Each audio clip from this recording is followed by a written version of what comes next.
Circumstance বা যাবতীয় evidence সব কিছুর উপর ভিত্তি করেই কিন্তু দিয়েছে। কারণ আইনের একটা ম্যাক্সিম আছে যে প্রয়োজনে 100 অপরাধী আপনার হচ্ছে খালাস পায়, কিন্তু একজন নিরপরাধ যাতে সাজা না পায়।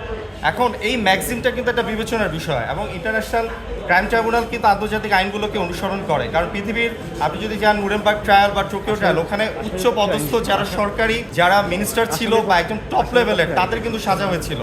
সেখানে কোনো মিড লেভেলের অফিসার বা সোলজারদের কোনো লেভেলে সাজা হয়নি। এখানে আমরা যদি ধরে নেই যে কনস্টেবল বা মিড লেভেলের যারা অফিসার ইন্সপেক্টর, এরা আসলে হচ্ছে একদম চেন অফ কমান্ড মেনে এরা জাস্ট ঘটনাস্থলে উপস্থিতি এদের থাকাটা ওরা হচ্ছে এরা বাধ্য আইনগতভাবে।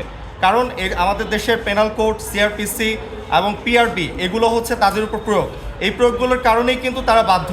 এবং তারা যদি ওই সময় যদি এই অর্ডারগুলো না শুনতো, দেখা যেত যে তাদের যদি ধরেন শেখ হাসিনা সরকার যদি টিকে যেত, তখন দেখা যেত কিন্তু আবার যারা অর্ডার শুনে নেয় তাদেরও কিন্তু আবার বিভাগীয় পানিশমেন্ট দিত।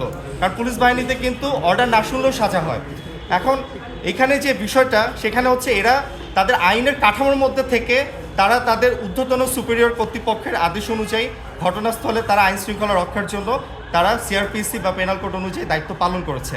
তাই এখানে আসামিদের যে সাজাগুলো প্রদান করেছে এখানে আমরা সংক্ষুব্ধ, যেহেতু একদম নিচের শ্রেণীর বা নিচের সারির যারা একদম তারা আসলে সাজার আওতায় পড়ে না। তারপর আমরা যেহেতু সংক্ষুব্ধ, আমরা এই বিষয়ে অবশ্যই উচ্চ আদালতে আমরা আপিলে যাব। তারা কেউই প্রত্যক্ষদর্শী ঘটনার প্রত্যক্ষদর্শী সাক্ষী ছিলেন না এবং তারা কোনো কিছু দেখেন নাই। তো এই মামলাটা শুধু আমি বলবো যে এটা কেস অফ নো এভিডেন্স।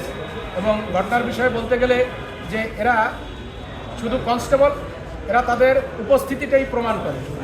তারা কোনোভাবেই এই ঘটনার সাথে তাদের বিরুদ্ধে যে অভিযোগ আনা হয়েছে তারা সম্পূর্ণ নির্দোষ, নিরপরাধ।